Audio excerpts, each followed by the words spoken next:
नमस्ते दर्शकबिन आज म रुकुम पूर्व भूमे गाउँपालिका 4-5 पर्ने डाटा पनि मेरो योमा भूमे 4 रुकुम पूर्व भूमे गाउँपालिका 4-5 पर्ने यो हाम्रो एउटा अस्पताल रहेको छ। यो सरकारी हस्पिटलमा चाहिँ आज आएका थियौँ। यहाँ आइरहँदा उहाँहरूसँग चाहिँ हामीले चाहिँ थोरै भिडियो बनायौँ। यहाँको भूभाग चाहिँ यस्तो ठाउँमा छ, अलिकति जङ्गल रहेको छ, अलिकति जङ्गलमा छौँ। हामी चाहिँ आज भिडियो बनाउन आएका थियौँ। साथमा एकजना बहिनी चाहिँ सुत्केरी हुनुभएको थियो र सुत्केरी ल्याउन चाहिँ हामी आएका हौँ। एकछिन अब हामी देखाउँछौँ थोरै यो भूभागतर्फ भित्रको माथिको दृश्यलाई। जङ्गल देखाइदिनु।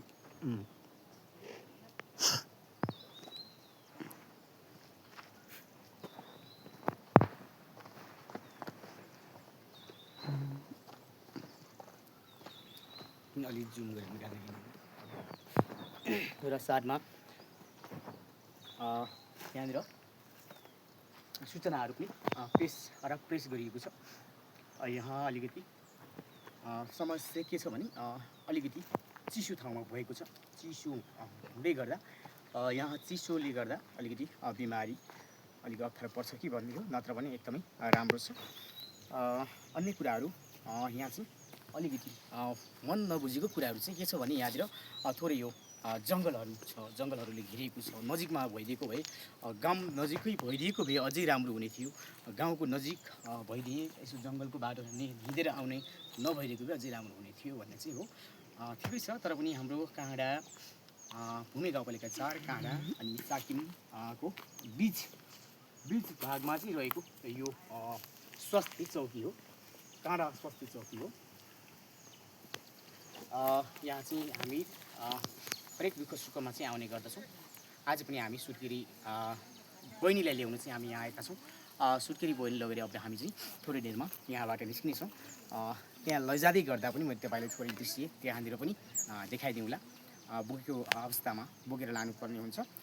विगत भएको रोड भए तापनि यहाँतिर रोड त्यहीँसम्म भए तापनि के छ भने बराबर साधन नभएको कारण, साधनहरू पनि छैन। हामीसँग साधन नभएको कारण चाहिँ हामी चाहिँ स्टिजरमा बोकेर भूमे गाउँपालिका 4 तल्लो साकिमको डाँडा बस्तीमा चाहिँ हामीले उहाँलाई चाहिँ पुगाउनेछौँ। साथीसँगै खुसी लाग्यो तपाईँसँगै जोडिरहँदा थोरै दृश्यले हामीले यहाँबाट रुकुमकोट भनेको कति टाढा पर्छ त भनेर चाहिँ यहाँबाट देखाइदिन्छौँ। भूमे गाउँपालिका 4 तल्लो साकिम स्वास्थ्य चौकीबाट रुकुमकोट जिल्ला अस्पताल जानको लागि कति टाढा चाहिँ पर्छ त भन्ने चाहिँ हामीले थोरै जानकारी यहाँबाट दियौँ। यहाँबाट चाहिँ हामी तपाईँले रुकुमकोट स्वास्थ्य चौकीको बारेमा थोरै यहाँबाट त्यो साइडमा देखाइदिनुहोस् त। एकैछिन अलिकति यहाँ ल्याएर यो हो स्वास्थ्य चौकी। यो यहाँबाट जानको लागि चाहिँ हामी चाहिँ तल साधन भन्नाले गाडी मार्फत अथवा कुनै पनि मार्फत यहाँबाट स्वास्थ्य चौकी यो तपाईँले यो डाँडा देखिरहनु भएको छ। यो डाँडा तपाईँले जुन यो डाँडा देखिरहनु भएको छ, ठिक्क यो डाँडाको तल्लोपट्टि चाहिँ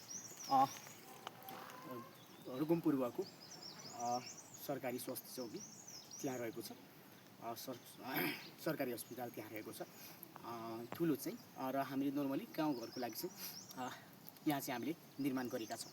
र यो भूमे गाउँपालिकाले चाहिँ यहाँ चाहिँ निर्वाह बजेट छुट्याउँदै बजेटको सबै कुराहरू पुरा गर्दै मन नबुझेको कुराहरू केही कुराहरू चाहिँ आवश्यकता छन्। यहाँ पर्ने आवश्यकताहरू के छन् भने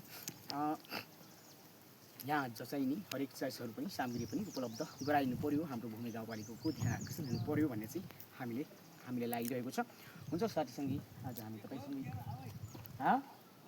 हुँदैछ है योमा चाहिँ हामी जोडियौँ। हुन्छ, धन्यवाद छ। आज धेरै कुरा गरिरहँदा यहाँबाट रुकुमकोट जिल्ला अस्पताल जानको लागि अलिकति कमसेकम 2-2.5 घन्टाको बाटो छ।